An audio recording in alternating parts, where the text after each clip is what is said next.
এতিয়া আছো শদিয়াৰ টুপচিঙা গাঁৱত যি টুপচিঙা গাঁৱত আজি আমাৰ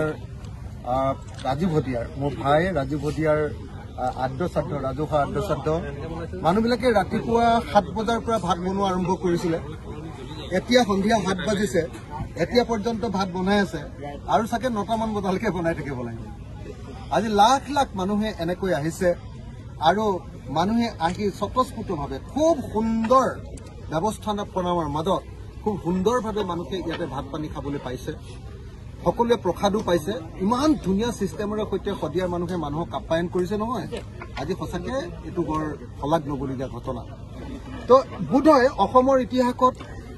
চৰকাৰৰ পৰা সহযোগ নোহোৱাকৈ কেৱল আৰু কেৱল মানুহৰ সহযোগিতাত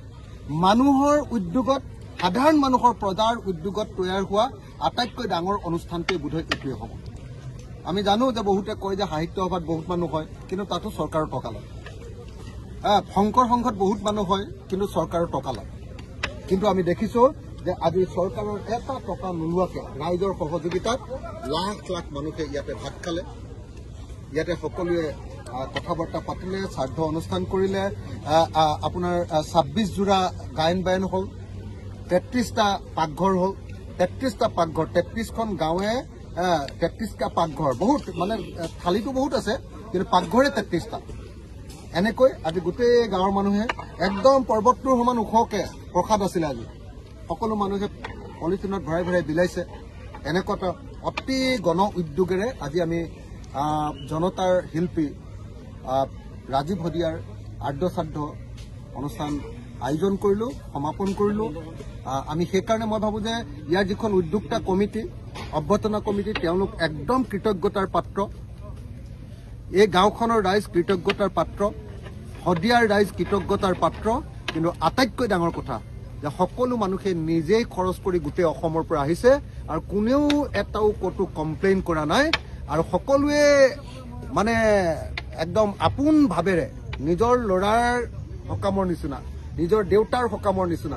ঠিক তেনেকৈ আজি এই ৰাজহুৱা আদ্যশ্ৰাদ্ধটো আয়োজন কৰিলে মই শেষত ৰাতি একদম শেষ ৰাতি আমি সকলোৱে এটা শ্লোগান দিলে বেয়া পাব নেকি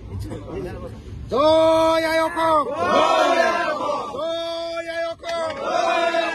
জয় আই অসম ৰাজীৱ ভদিয়া অমৰ হওক ৰাজীৱ ভদিয়া অমৰ হওক ৰাজীৱ ভদিয়া অমৰ হওক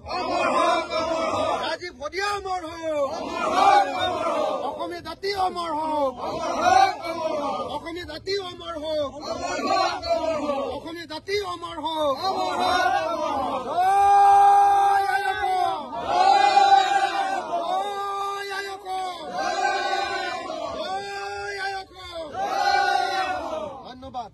ধন্যবাদ শদিয়াবাসী